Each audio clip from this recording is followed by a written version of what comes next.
Здравствуйте! Сегодня вы у меня на кухне.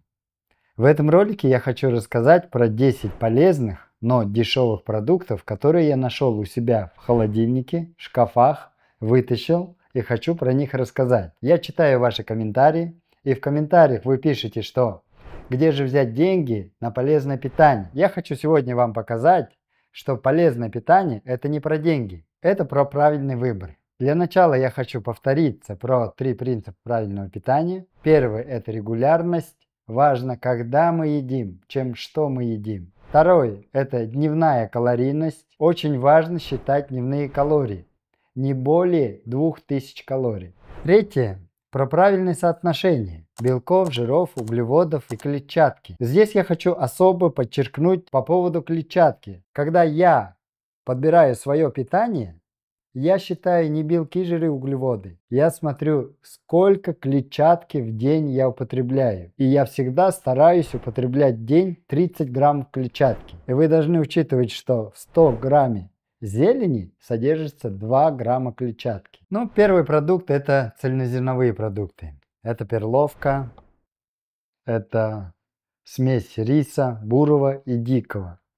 Ну и, конечно, сюда может относиться ячмень, гречка, овес, пшеница и много других цельнозерновых. Например, не овсяные хлопья, а цельнозерновая овсянка, которую нужно готовить 30 и более минут. Что полезного в цельнозерновых продуктах? Цельнозерновые продукты, они содержат много клетчатки. У этих продуктов есть калорийность.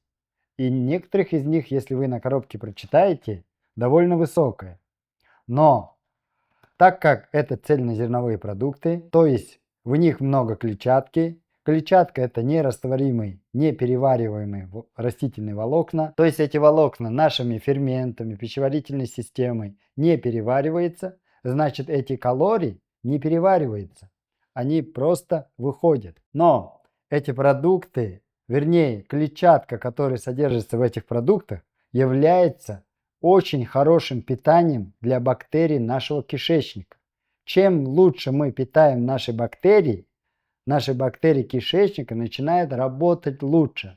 Они вырабатывают короткоцепочечные жирные кислоты. Это очень полезные вещества для нашего здоровья в целом. Если мы не будем бактерии свои питать, то кишечник начинает плохо работать. Это сказывается на нашем самочувствии, на нашем иммунитете и на настроении. В первую очередь на настроении. Вы, наверное, сами замечали, когда мы испытываем дискомфорт в кишечнике, наше настроение портится. И мы становимся угрюмыми, задумчивыми и хмурыми. Второй продукт – это белки. Источниками белков является, конечно же, мясо.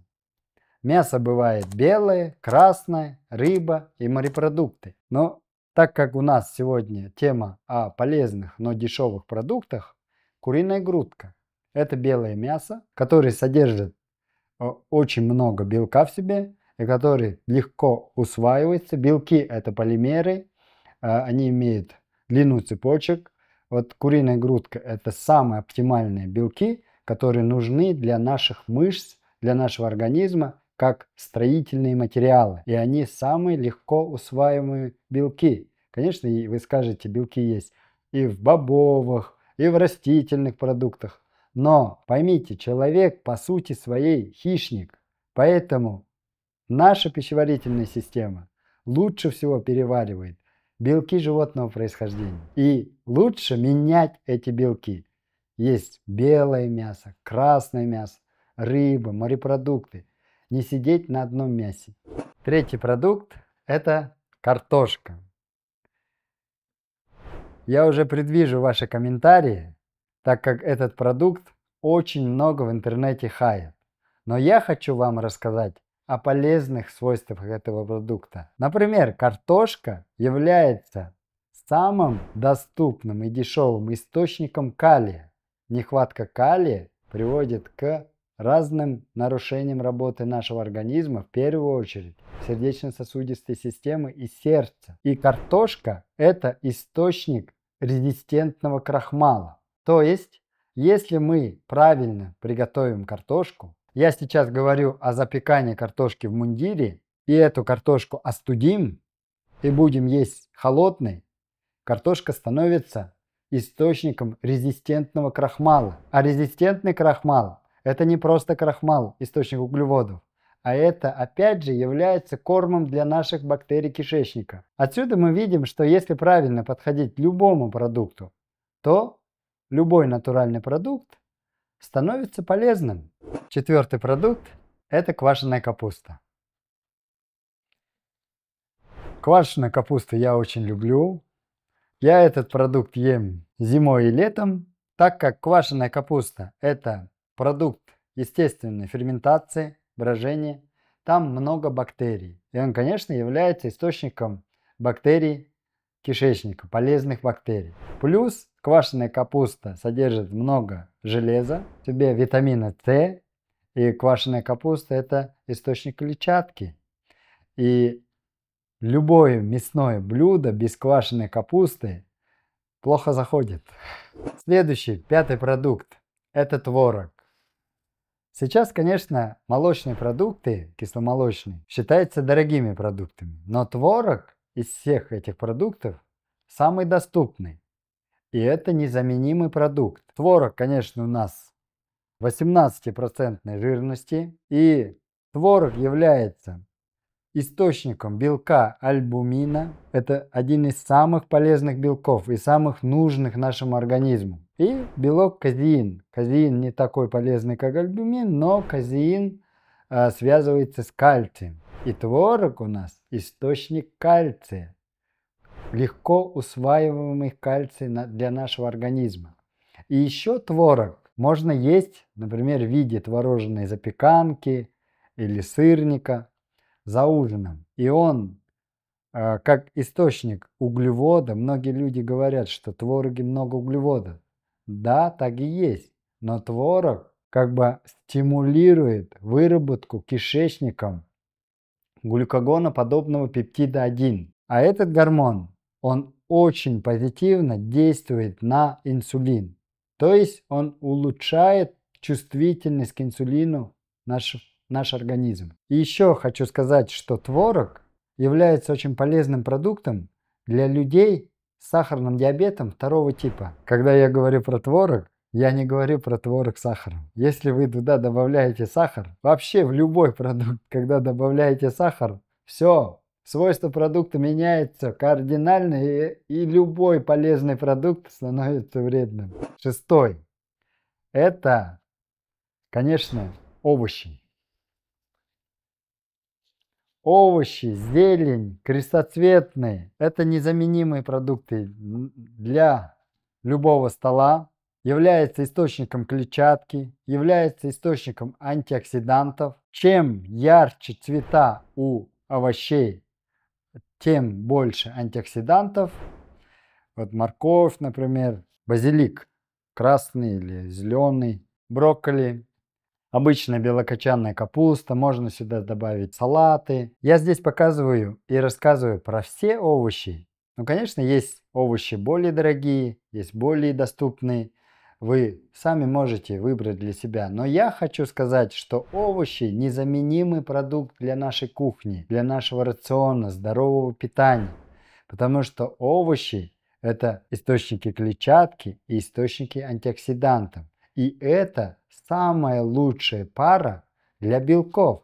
Вот, например, сварить куриную грудку и потушить белокочанную капусту, нарезать морковь и плюс это заправить зеленью. Это будет очень полезное второе блюдо для обеда. И вы всегда должны понимать, что вы можете сэкономить где-то на продуктах, но овощи вы должны обязательно есть. Седьмой доступный продукт – это макароны из муки твердых сортов.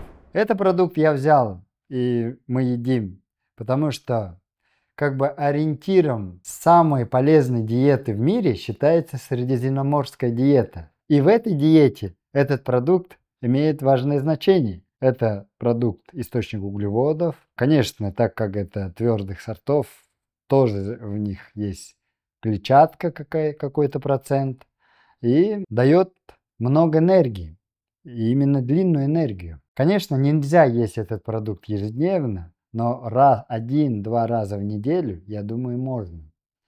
И нужно учитывать, что макароны бывают из твердых сортов и из мягких. Вот из мягких сортов я не рекомендую. Он может склеиваться в кишечнике и образовывать запоры. И вообще там нет никаких полезных веществ для нашего организма. Восьмой продукт – это источники ненасыщенных жиров, растительные масла.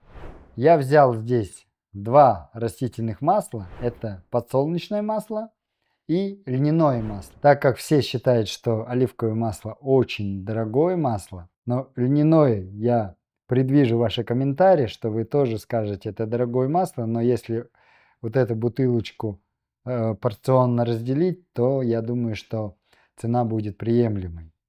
И я хочу здесь сказать, что в льняном масле много альфа-линоленовой кислоты, липолевой кислоты. Это источник омега-3 жиров, и здесь содержится немножко омега-6. А вот подсолнечное масло, конечно, это источник омега-6 жирных кислот. Омега-6 жирные кислоты являются провоспалительными, и большое употребление их приводит к воспалительным процессам. Я хочу сказать вам один лайфхак. Если вы будете смешивать эти два масла, подсолнечное и льняное масло, то вы получаете в итоге такое же масло по всем свойствам и полезности для здоровья, как оливковое масло. Они друг друга дополняют. Девятый. Это бобовые продукты. Бобовые продукты – это горох, фасоль, чечевица, нут. Бобовые продукты очень хорошо подходят для ужина. Если вы будете за ужином есть бобовые продукты, в них много клетчатки, они малокалорийны, белка много. Их клетчатка является хорошим кормом для бактерий наших кишечников. Особенно я уже рассказывал в ролике про кишечник, про бактерии кишечника. Особенно для бактериоидов. Кстати, ролик вы можете посмотреть по ссылке. Бобовые, ну вот, например, фасоль, да, это источник калия, опять же. Но если мы съедим полкилограмма фасоли, вы, наверное, просто взлетите.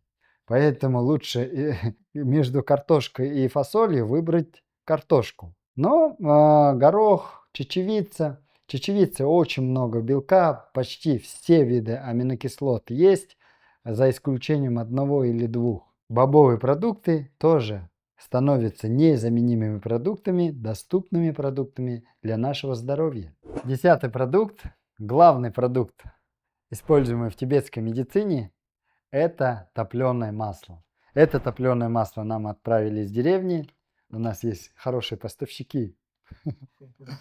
Но это доступный продукт. Топленое масло можно сделать самим, можно купить, можно заказать в деревне. Например, в деревне вообще у нас в Бурятии ни одна семья не обходится без этого продукта. На этом продукте можно жарить, можно есть, можно добавлять кашу.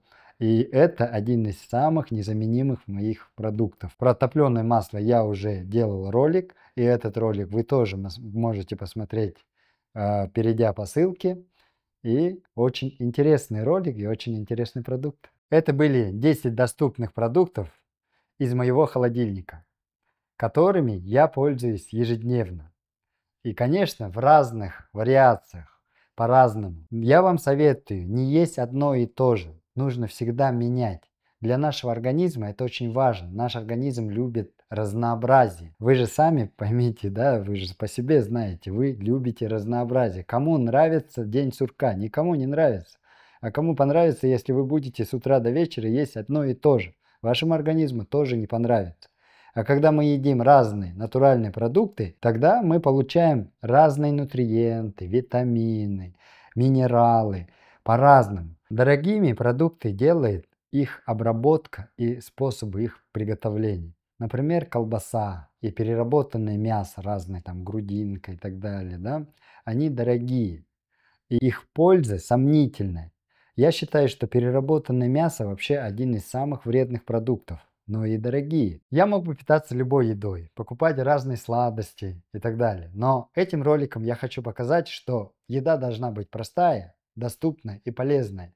И глядя на меня, моя семья также питается. И когда я рассказываю вам, я говорю о тех же вещах, что и сам делаю, и что и сам практикую ежедневно, так как мое здоровье мне дорого, я хочу жить долго и счастливо. Того и желаю вам.